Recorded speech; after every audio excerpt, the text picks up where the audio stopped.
नमस्कार दोस्तों, Buddha coaching centre Hariom नगर गोरखपुर के पोर्टल पे एक बार फिर से आप सभी दोस्तों का हार्दिक स्वागत और अभिनंदन है। दोस्तों, पिछले वीडियोस में हम लोगों ने बहुत सारे महत्वपूर्ण टॉपिक देखे और आगे भी महत्वपूर्ण टॉपिक के बारे में ही बात करेंगे और आज का जो टॉपिक है वो भी बहुत ही महत्वपूर्ण टॉपिक है। तो चलिए जानते हैं कि आज का महत्वपूर्ण टॉपिक है क्या। ठीक है, चलिए देखते हैं। आज का जो महत्वपूर्ण टॉपिक है उसका नाम क्या है? थार्नडाइक का अधिगम का नियम।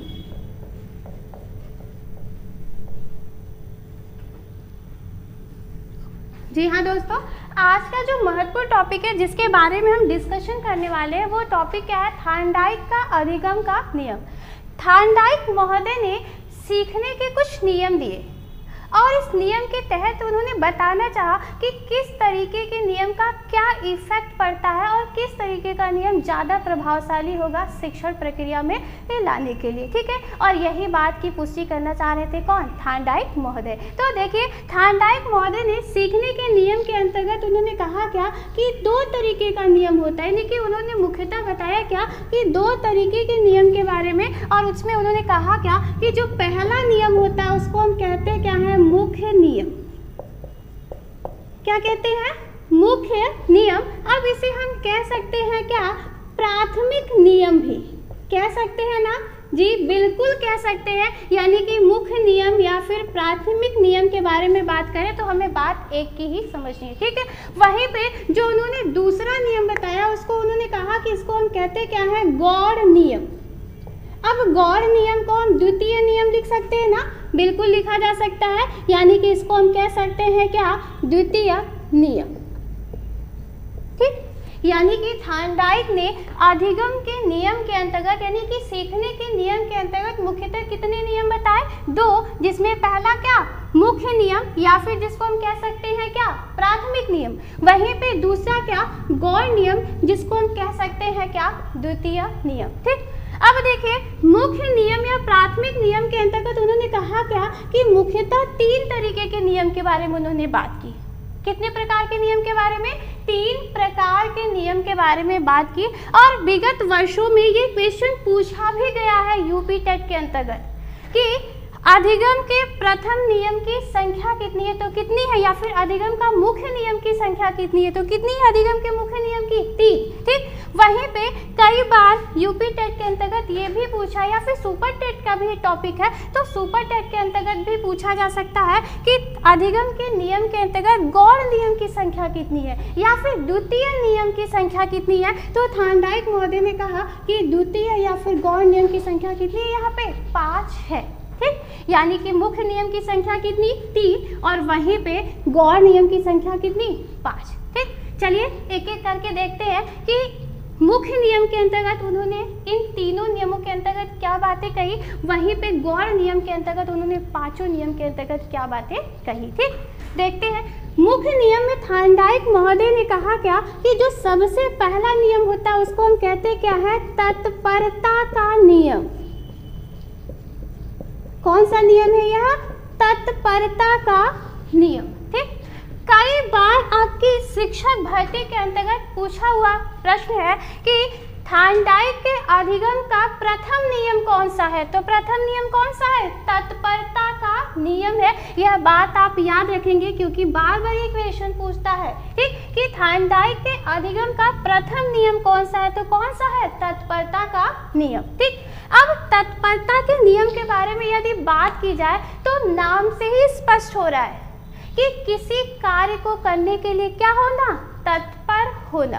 ठीक, अब थार्नडाइक ने कहा क्या इस नियम के अंतर्गत कि आप एक बच्चे को कितना भी सिखाना चाहो, कितना भी बताना चाहो, लेकिन वो बच्चा अगर सीखल ना ही चाहता तो तू कितना भी सिखावा वो सीख ना ही पाई। लेकिन अगर वही वो बच्चा सीखल चाहता, सीखे खातिर तैयार बात है तो निश्चित तौर पे तू ओके का करवा? सिखा देवा। यह बात किस नियम के अंतर्गत कही गई? तत्परता के नियम के अंतर्गत कही गई। किसने कहा? थार्नडाइक महोदय ने कहा।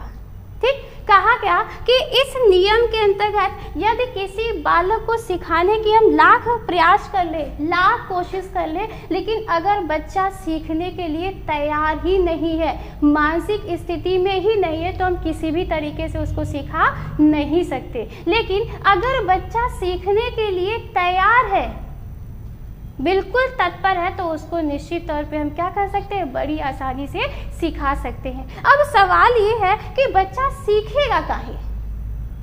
भैया हम क्यों सीखें?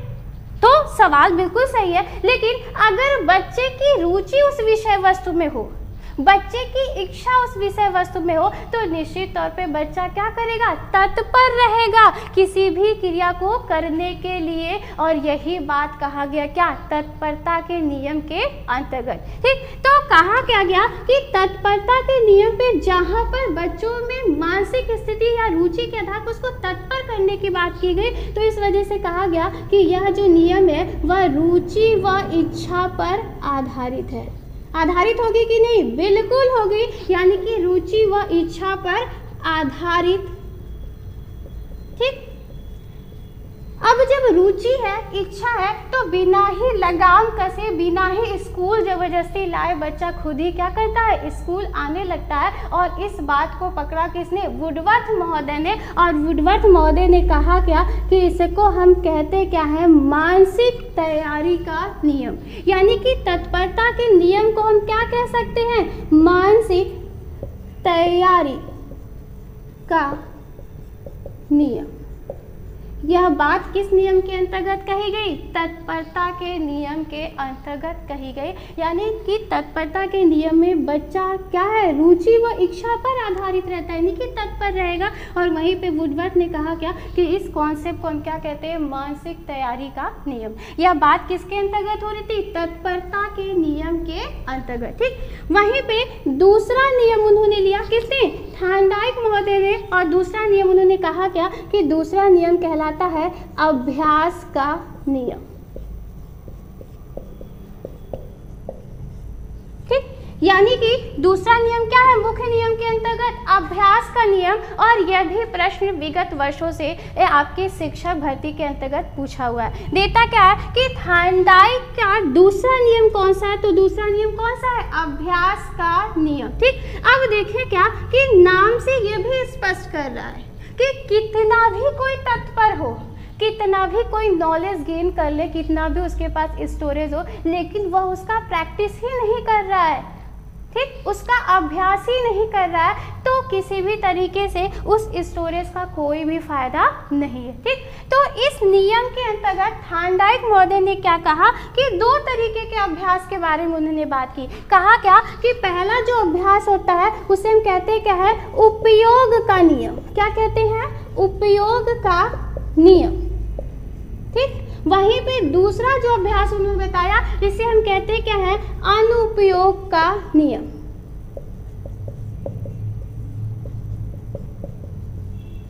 ठीक, अब उपयोग के नियम में इन्होंने कहा क्या कि कितना भी स्टोरेज, जैसा कि अभी कहा गया ना कि बहुत सारे स्टोरेज है, लेकिन हम उसका क्या कर रहे हैं, प्रैक्टिस ही नहीं कर रहे हैं। ठीक, तो कहा गया कि जब उपयोग के नियम के कॉन्सेप्ट में जब बात की गई, तो इसमें थार्नडाइक ने क्या कहा कि जो चीज़ें हमारे पास है पहले से, या फिर जिसको हम अर्जित कर रहे हैं, जब तक हम उसका उपयोग नहीं करेंगे, यानी कि उसकी पुनरावृत्ति नहीं करेंगे, तब तक कोई भी इफेक्ट हम पे नहीं पड़ने वाला। लेकिन अगर किसी कंटेंट का या फिर किसी भी चीज़ का हम बार बार रिपीट करते हैं, तो वो ज़्यादा प्रभावशाली हो जाएगी। और यही बात उन्होंने कहा क्या, अभ्यास के नियम के अंतर्गत उपयोग का नियम। यानी कि लिखा जा सकता है क्या कि यह उपयोग का नियम किस पे आधारित है, पुनरावृत्ति पर आधारित है, पुनरावृत्ति पर आधारित।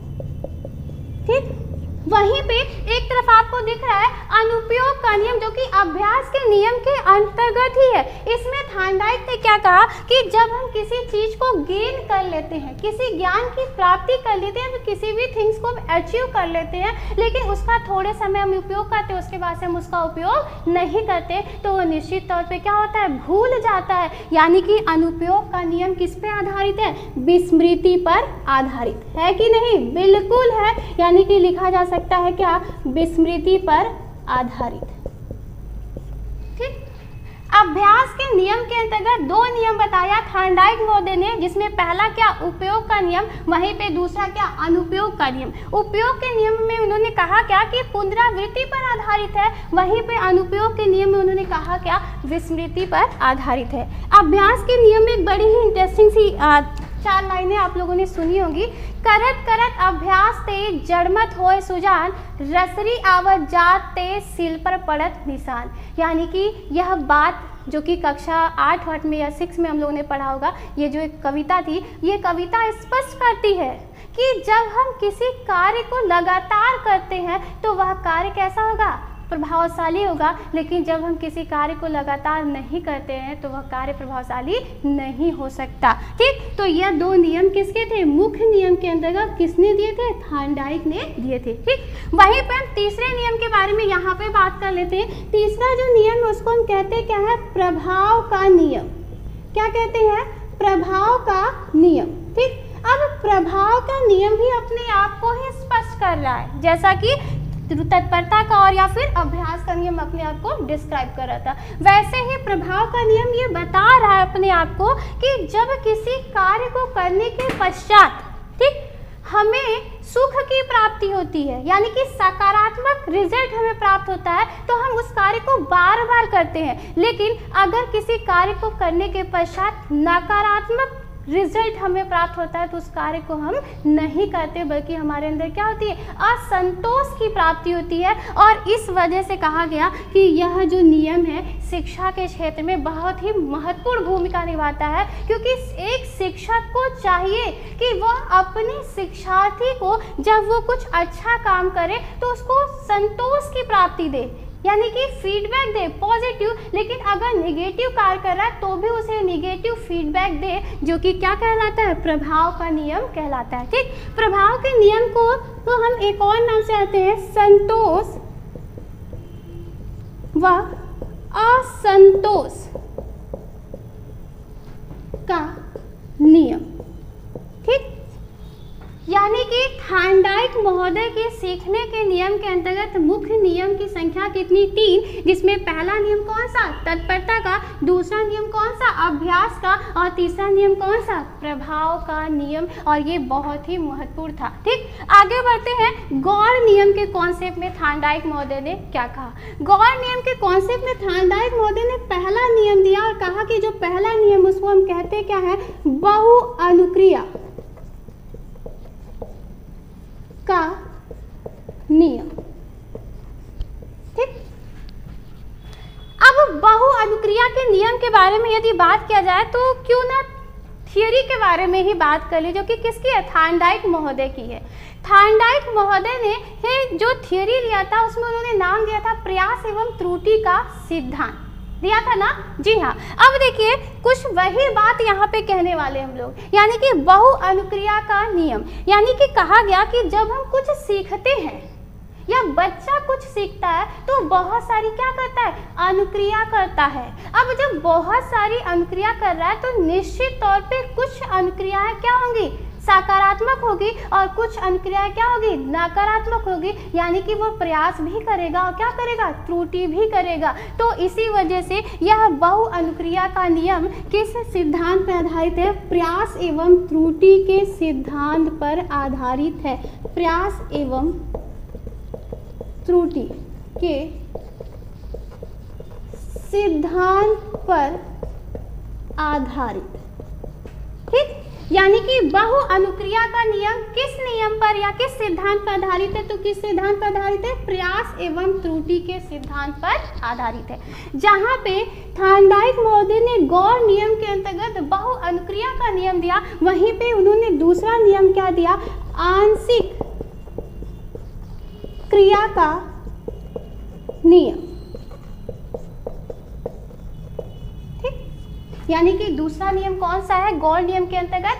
आंशिक क्रिया का नियम। ठीक, अब इसके अंतर्गत थार्नडाइक ने कहा क्या कि जब हम सीखने की प्रक्रिया करते हैं तो बहुत सारी चीज़ों को हम एक साथ सीखेंगे तो वो कतई हमें याद नहीं होगा और ना ही हम उसको सीख पाएंगे। लेकिन अगर उसको छोटे छोटे भागों में करके हम सीखते हैं तो वह हमें क्या होगा, आसानी से याद हो जाएगा या फिर आसानी से हम उसको क्या करेंगे, सीख लेंगे। ठीक, यही बात कहता है क्या, आंशिक क्रिया का नियम। यानी कि थार्नडाइक महोदय कहते थे कि पोथा पढ़ने से कोई विद्वान नहीं हो जाता, बल्कि पोथा के छोटे छोटे भागों को पढ़कर समझने से विद्वान बना जा सकता है। और यही कहलाता क्या है, अधिगम कहलाता है, जो कि कहा किस नियम के अंतर्गत, आंशिक क्रिया के नियम के अंतर्गत। अब अगर आप देखें तो एक सूत्र है, शिक्षण सूत्र है, जिसमें यह बात कही गई है कि आंशिक क्रिया पर आधारित है। और वो शिक्षण सूत्र है कौन सा, अंश से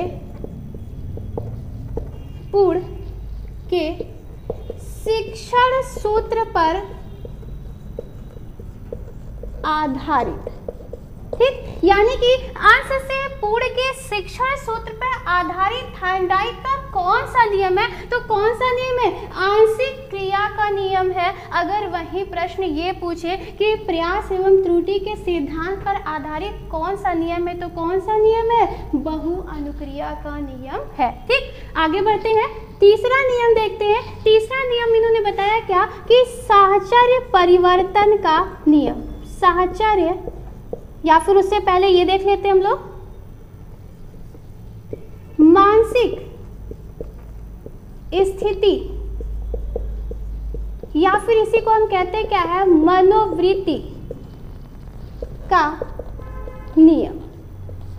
ठीक, अगर आप देखें जस्ट अभी हमने थार्नडाइक के मुख्य नियम के अंतर्गत बात की थी क्या, तत्परता के नियम में, जिसमें वुडवर्थ ने कहा क्या कि तत्परता के नियम को हम क्या कहते हैं, मानसिक तैयारी का नियम कहते हैं। अब अगर बात करें गौड़ नियम के अंतर्गत तो वही बात लगभग कही है। कहा गया कि सीखने की प्रक्रिया में सबसे पहला कार्य तो यही है कि बालक को मानसिक तौर पे तैयार किया जाए। अब वो मानसिक तौर पे तैयार कब होगा, जब वो उसके विषय वस्तु या वो जो भी कार्य करना चाहते हैं वो उसकी रुचि और इच्छा पर क्या हो, आधारित हो। अब जबरदस्ती पकड़ के बैठा दे कि नहीं बाबू साइकोलॉजी पढ़ाई है, तो अगर आपका उसमें रुचि ही नहीं है तो क्या आप साइकोलॉजी पढ़ेंगे, नहीं पढ़ेंगे ना। तो वही थार्नडाइक महोदय कहते हैं कि अधिगम की प्रक्रिया में सबसे पहले बच्चे को क्या करना है, मानसिक तौर पे तैयार करना है। और वो तैयार क्यों होगा, क्योंकि बच्चे की उसमें रुचि और इच्छा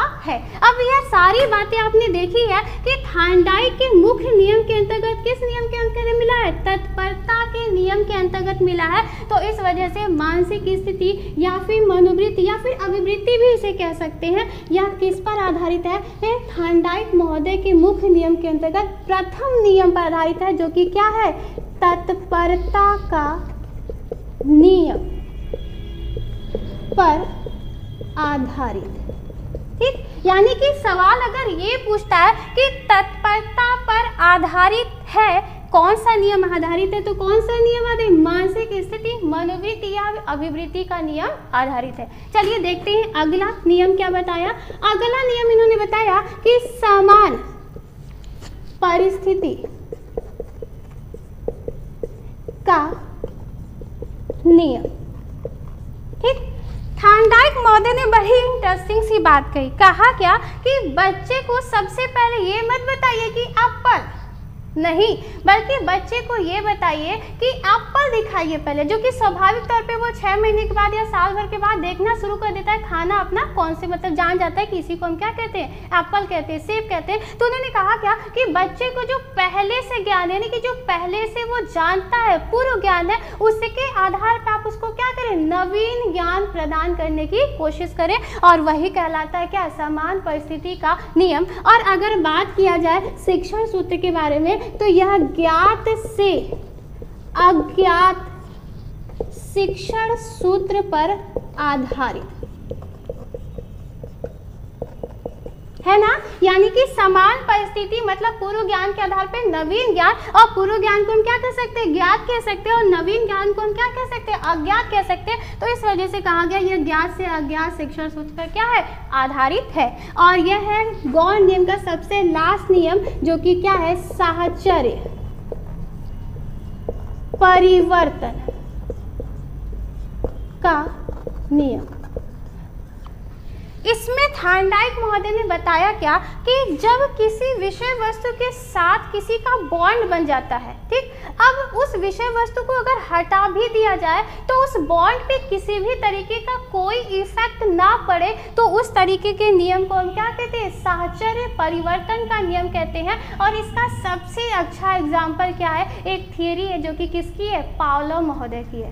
पावलोव महोदय ने क्या किया था कि पहले स्टिमुलस यानी कि भोजन दिया था कुत्ते को, ठीक, फिर सेकंड स्टेप में इन्होंने क्या किया कि घंटी बजाया और भोजन दिया कुत्ते को, फिर कुत्ते का लार गिरा, लेकिन लास्ट में यानी कि थर्ड स्टेप में इन्होंने क्या किया, सिर्फ घंटी बजाया, भोजन को क्या कर दिया, रिमूव कर दिया था। यानी कि कुत्ते का जो स्लाइवा का गिरना था सिर्फ घंटी बजने पर भी गिरने लगा, चाहे उसे भोजन मिले या फिर ना मिले। और इस तरीके के नियम को हम क्या कहते हैं, साहचर्य परिवर्तन का नियम। यानी कि कहा जा सकता है यह नियम किस सिद्धांत पर आधारित है, पावलोव के सिद्धांत पर आधारित, पावलोव के सिद्धांत पर आधारित, ठीक। यानी कि अगर क्वेश्चन ये पूछे कि पावलोव के सिद्धांत पर आधारित थार्नडाइक का कौन सा नियम है, तो कौन सा नियम है, साहचर्य परिवर्तन का नियम, ठीक।